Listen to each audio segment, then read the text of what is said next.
सबसे पहले आपके पास। मैं गोरखपुर से रामशंकर यादव, पूर्वांचल की हर बड़ी खबर जमीनी हकीकत के साथ। मैं झांसी से तारिक इकबाल, बुंदेलखंड की धरती से हर मुद्दे की बेबाक रिपोर्ट। मैं नोएडा से निकिता टकुन्ना, एनसीआर की कॉर्पोरेट और क्राइम की दुनिया, हर अपडेट सबसे तेज। गाजियाबाद से मैं जितेंद्र भाटी, तेजी से बदलते शहर की हर खबर, हर ब्रेकिंग से आपको कराऊंगा रूबरू।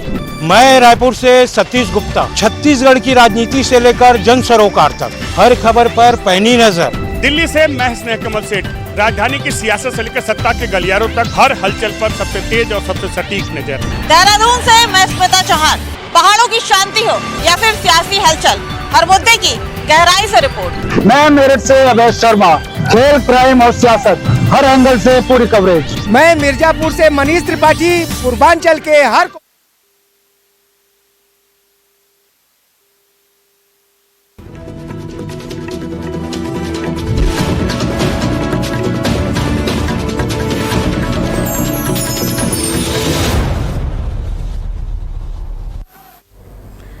नमस्कार, बहुत स्वागत है आपका। भारत अपडेट देख रहे हैं आप। मैं हूं आपके साथ भावना त्रिपाठी। बुलेटिन की शुरुआत करेंगे बड़ी खबर के साथ। उत्तराखंड के मुख्यमंत्री पुष्कर सिंह धामी ने देहरादून में मुख्यमंत्री कैंप कार्यालय में काउंसिल ऑन एनर्जी और साथ ही इन्वायरमेंट एंड वाटर द्वारा तैयार की गई सौर जागरूकता स्मारिका पुस्तिका का विमोचन किया और इसे उत्तराखंड के आत्मनिर्भर और साथ ही हरित भविष्य की दिशा में एक बड़ा संकल्प भी सीएम ने बताया। वर्तमान वैश्विक ऊर्जा और जलवायु संकट के बीच सौर ऊर्जा को आने वाली पीढ़ियों के लिए बेहद जरूरी बताया। उन्होंने कहा कि पीएम सूर्य घर योजना के तहत राज्य ने रिकॉर्ड समय में पहले ही 40,000 रूफटॉप सोलर संयंत्रों के लक्ष्य का लगभग 95% कार्य पूरा कर देश में शीर्ष स्थान हासिल किया है। मुख्यमंत्री पुष्कर सिंह धामी ने यह भी बताया कि साल 2024 से अब तक मात्र 2 सालों में उत्तराखंड में अपनी सौर ऊर्जा क्षमता में करीब 10 गुना की ऐतिहासिक बढ़ोतरी दर्ज की गई है और राज्य में लगभग 290 मेगावाट क्षमता के घरेलू रूफटॉप सोलर प्लांट स्थापित किए जा चुके हैं। यूपीसीएल, उरेडा और सीईईडब्ल्यू जैसी तमाम संस्थाओं की कोशिशों और सौर कौथिक जैसे जन जन जागरूकता अभियानों की सराहना करते हुए सीएम धामी ने कहा कि इस पहल का मुख्य उद्देश्य हर नागरिक को इस स्वच्छ ऊर्जा क्रांति का भागीदार बनाना है, जिससे न केवल आम जनता के बिजली का खर्च कम होगा बल्कि पर्यावरण संरक्षण को भी मजबूती मिलेगी। तो सौर ऊर्जा को बढ़ावा देने की दिशा में इसे एक महत्वपूर्ण कदम की ओर से देखा जा रहा है। इसके साथ ही उत्तराखंड के मुख्यमंत्री पुष्कर सिंह धामी ने खुद उन तमाम बातों का जिक्र किया जिसका उत्तराखंड ने इतिहास रचा है। कौथिक जैसे तमाम जागरूकता अभियानों की जमकर सराहना करते हुए मुख्यमंत्री पुष्कर सिंह धामी नजर आए। सीएम धामी ने कहा कि इस पहल का मुख्य उद्देश्य हर नागरिक को इस स्वच्छ ऊर्जा क्रांति का भागीदार बनाना है, जिससे न केवल जनता के बिजली के बिल में कमी आए बल्कि साथ ही पर्यावरण को जो नुकसान हो रहा है उससे भी बचाया जा सके। यानी पर्यावरण संरक्षण की दिशा में बड़ा कदम और साथ ही सस्टेनेबल डेवलपमेंट की जब हम बात करते हैं तो ऐसे में सौर ऊर्जा बेहद महत्वपूर्ण साबित होती है। मुख्यमंत्री ने बताया कि साल 2024 से अब तक उत्तराखंड ने अपनी और साथ ही सौर ऊर्जा क्षमता में करीब 10 गुना की ऐतिहासिक बढ़ोतरी दर्ज की है, जो कि सराहनीय है। राज्य में लगभग 290 मेगावाट क्षमता के घरेलू रूफटॉप सोलर प्लांट स्थापित किए जा चुके हैं। बता दें कि यूपीसीएल, उरेडा और साथ ही सीईईडब्ल्यू जैसी तमाम संस्थाएं लगातार इस कोशिश में लगी रहीं और साथ ही सौर कौथिक जैसे जागरूकता अभियानों ने भी इस दिशा में बड़ा योगदान दिया है।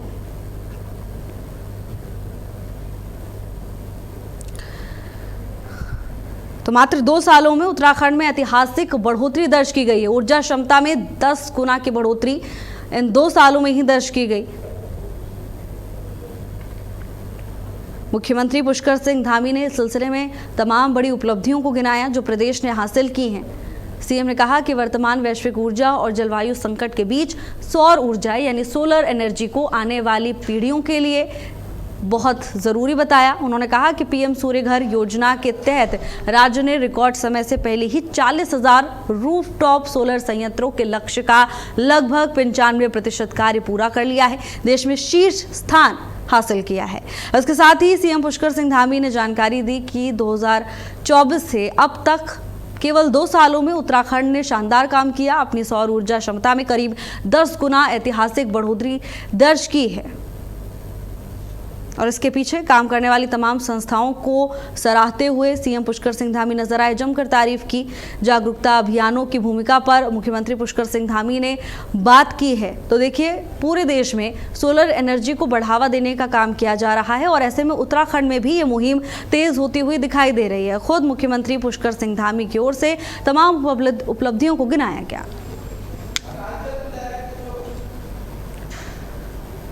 मुख्यमंत्री पुष्कर सिंह धामी ने देहरादून में मुख्यमंत्री कैंप कार्यालय में council on energy, environment and water द्वारा तैयार की गई सौर जागरूकता स्मारिका पुस्तिका का विमोचन किया है।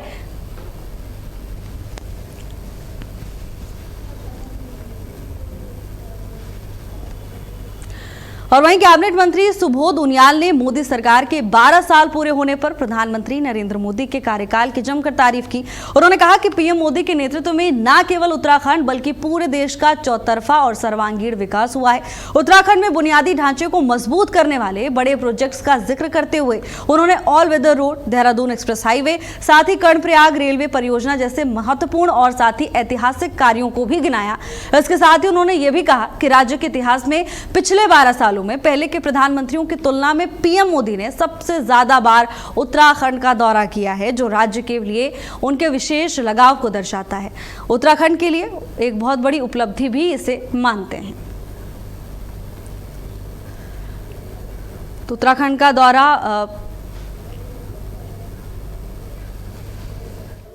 हमारे यहाँ की आप देखेंगे, अगर कनेक्टिविटी देखेंगे, आज वर्ल्ड क्लास की कनेक्टिविटी उत्तराखंड राज्य में है। ऑल वेदर रोड से लेकर के तमाम सड़कों को, ब्रिजेज को, और देहरादून आपने देखा अभी दिल्ली देहरादून का बना, हरिद्वार वाला बना, ये तमाम चीजें, और कर्णप्रयाग तक की रेलवे लाइन ऑलमोस्ट पूरी होने को है। इसके साथ साथ केदारनाथ, बद्रीनाथ धाम को भव्य रूप देने का काम किया गया तीसरे प्रधानमंत्री जी के नेतृत्व में।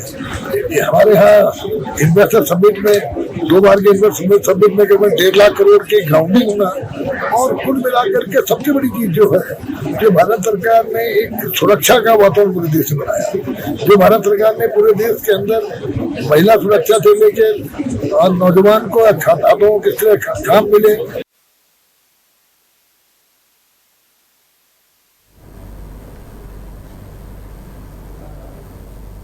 उच्च शिक्षा मंत्री डॉक्टर धन सिंह रावत ने अपने टिहरी दौरे के दौरान श्रीदेव सुमन उत्तराखंड विश्वविद्यालय का औचक निरीक्षण किया। उन्होंने वहां चल रही पढ़ाई लिखाई और साथ ही नए बन रहे भवनों के काम को भी देखा। अधिकारियों को निर्देश दिए, कहा कि सभी निर्माण कार्य तय समय के अंदर और अच्छी गुणवत्ता के साथ पूरे किए जाएं। मंत्री ने बीसीए की कक्षाओं को देखा, पहाड़ी और दूरदराज के बच्चों को तकनीकी और साथ ही व्यावसायिक शिक्षा से जोड़ने के प्रयासों की जमकर तारीफ की। इस दौरान कुलपति प्रोफेसर एनके जोशी ने उन्हें आर्टिफिशियल इंटेलिजेंस पर लिखी अपनी एक किताब भी भेंट की। इससे पहले डॉक्टर रावत ने प्रतापनगर के सेम मुखेम में सहकारी बैंक का भी निरीक्षण किया।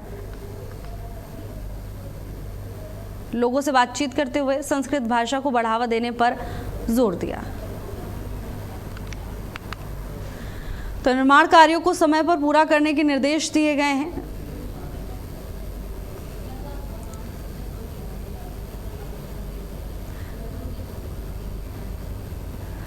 कुलपति प्रोफेसर एनके जोशी ने आर्टिफिशियल इंटेलिजेंस पर लिखी अपनी एक किताब को सौगात के तौर पर सौंपा है। और जिस तरह से प्रयास किए जा रहे हैं बच्चों को तकनीकी और व्यावसायिक शिक्षा से जोड़ने के, इसकी भी जमकर सराहना की गई है।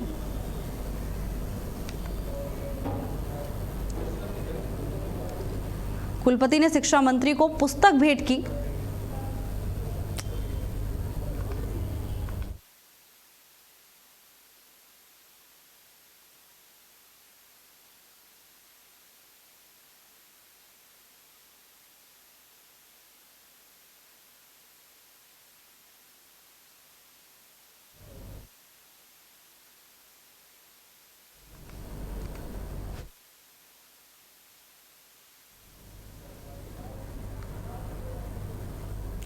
हरिद्वार जनपद में मतदाता सूची को पूरी तरह सटीक, व्यवस्थित और पारदर्शी बनाने के लिए 29 मई से एसआईआर अभियान की शुरुआत होने जा रही है।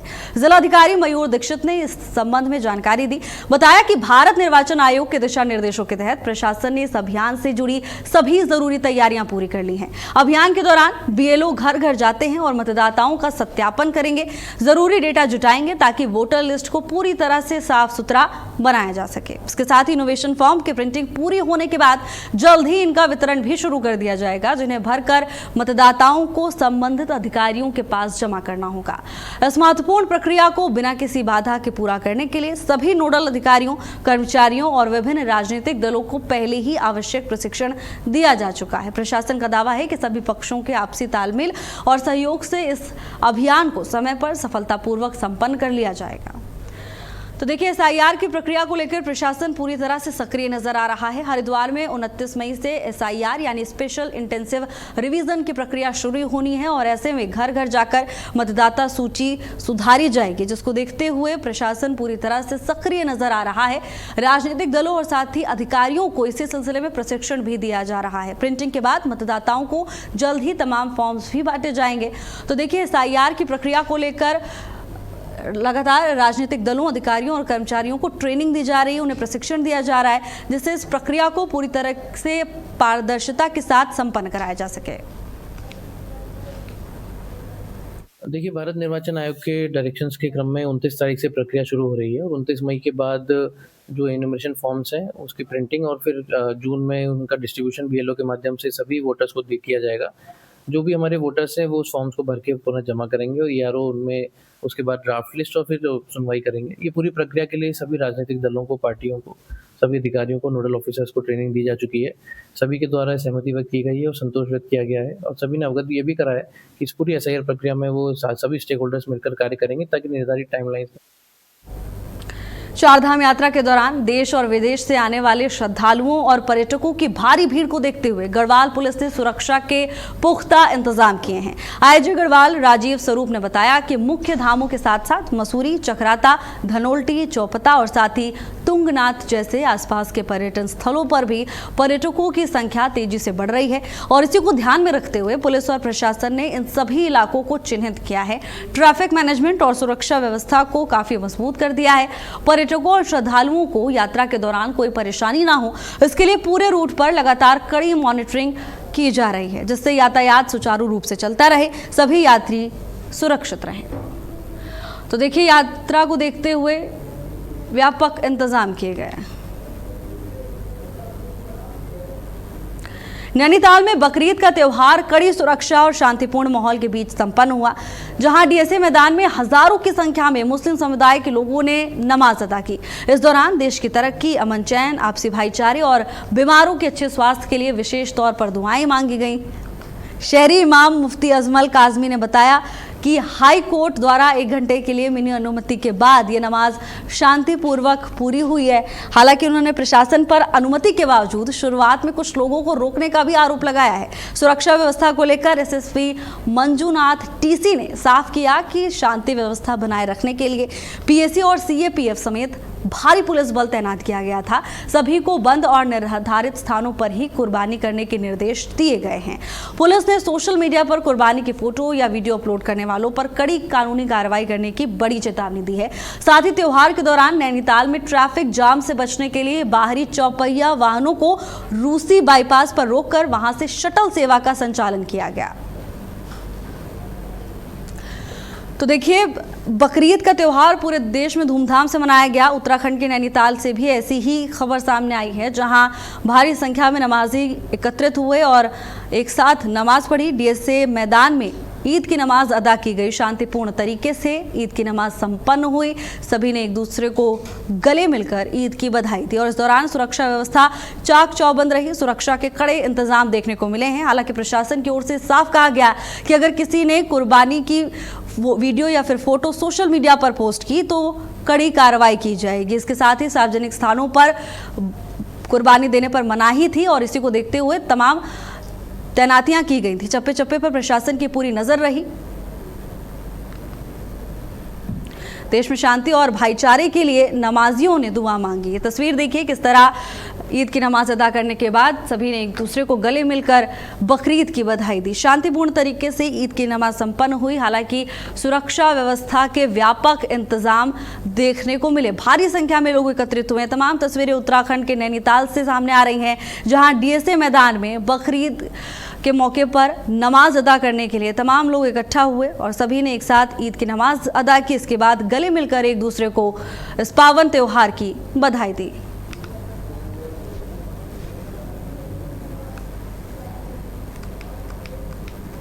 और वहीं काशीपुर में बकरीद का त्योहार बहुत ही शांति और आपसी भाईचारे के साथ मनाया गया। यहाँ के मुख्य ईदगाह मैदान में सुबह 8 बजे सैकड़ों की संख्या में मुस्लिम समाज के लोग नमाज अदा करने पहुंचे, जहां शहर इमाम मुफ्ती फैजान मंजरी ने उन्हें विशेष तौर पर नमाज पढ़ाई।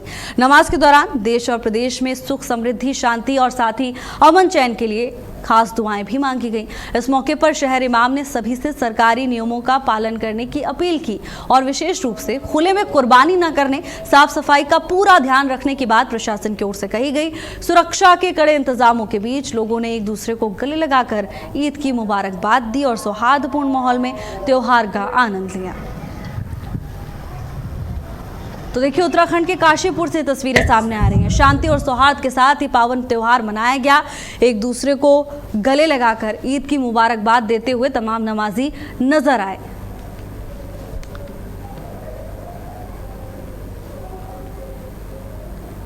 हरिद्वार में बकरीद का त्योहार कड़ी सुरक्षा और पूर्ण सतर्कता के बीच मनाया गया। सुबह से ही सभी थाना क्षेत्रों में पुलिस की टीमें पूरी तरह से मुस्तैद नजर आईं। मस्जिदों में नमाज अदा की गई। ईद की विशेष नमाज के दौरान क्षेत्र में अमन चैन और साथ ही शांति व्यवस्था बनाए रखने की अपील की गई। भारी पुलिस बल की तैनाती देखने को मिली है। मस्जिदों और आसपास के इलाकों में भारी पुलिस बल तैनात किया गया। हरिद्वार के एसएसपी नवनीत सिंह भुल्लर ने कानून व्यवस्था का कड़ाई से पालन करने के सख्त निर्देश जारी किए, जिसके तहत सभी थानाध्यक्षों को भीड़ नियंत्रण और सुचारू यातायात संचालन के लिए विशेष इंतजाम करने को भी कहा गया। तो वहीं सार्वजनिक स्थानों पर शांति बनाए रखने के लिए पुलिस ने स्थानीय समुदाय से भी सहयोग की अपील की। किसी भी संदिग्ध गतिविधि पर तुरंत कार्रवाई करने के लिए हाई अलर्ट जारी किया गया है। साथ ही सुरक्षा के मद्देनजर पुलिस की विशेष टीम ने सोशल मीडिया पर पैनी नजर बनाए रखने की और साथ ही आम जनता से किसी भी तरह की अफवाह पर ध्यान न देने की अपील की गई। तो देश भर की तरह उत्तराखंड के हरिद्वार में भी शांति के साथ ईद का त्योहार मनाया जा रहा है। कानून व्यवस्था बनाए रखने के सख्त निर्देश प्रशासन की ओर से दिए गए हैं। मस्जिदों और आसपास के इलाकों में भारी पुलिस बल की तैनाती भी देखने को मिली, जिससे त्योहार के समय कोई भी शरारती तत्व उपद्रव ना करे।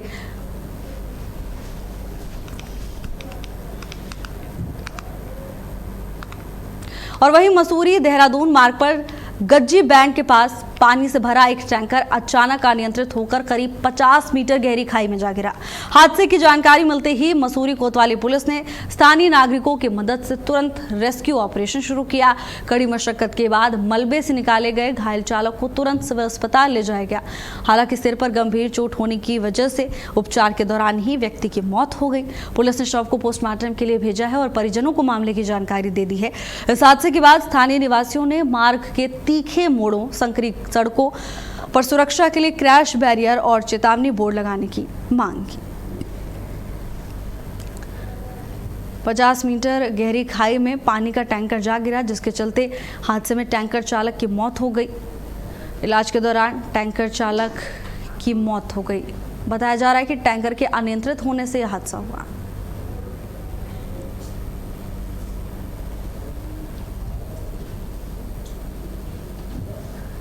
पेशेंट हॉस्पिटल में लाया गया है। तो ऐसा बताया जा रहा है कि ये लड़का जो है बेसिकली पानी का टैंकर चलाता था, बल्कि ट्रक ड्राइवर था ये। तो कुछ ऐसा हादसा हुआ कि जिसकी वजह से ट्रक पलटा गया है। तो अब हमने जब एग्जामिनेशन किया है यहाँ पे हॉस्पिटल में, तो इसमें एक सिग्निफिकेंट हेड इंजरी देखी जा रही है, जो कि काफ़ी डीप वुंड है और लगभग 5 से 6 सेंटीमीटर लंबा है वो साइज में, और काफ़ी ज़्यादा नेजल ब्लीड और साथ में हेड इंजरी देखी गई है इसमें। तो एग्जामिनेशन के दौरान हमें कोई वाइटल्स वैसे पाए नहीं गए हैं, बीपी, पल्स रेट। फिलहाल के लिए मेरे साथ बस इतना ही। देश और दुनिया की तमाम बड़ी खबरों के लिए देखते रहिए भारत अपडेट। नमस्कार।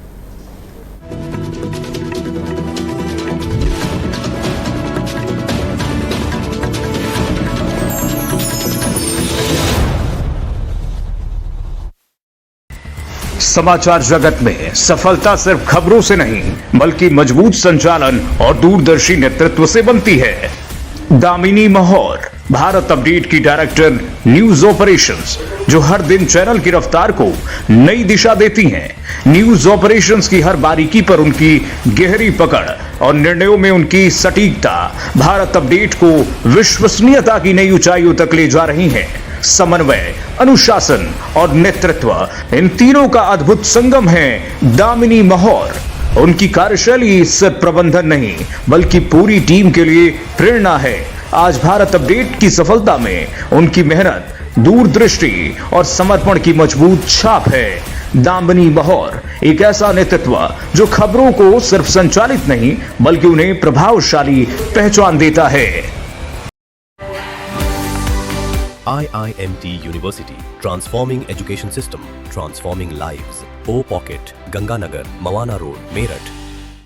खबरों की दुनिया में भारत अपडेट न्यूज चैनल की धमाकेदार एंट्री। आपका अपना चैनल भारत अपडेट अब आप देख सकते हैं टाटा प्ले के चैनल नंबर 574 और जियो टीवी के चैनल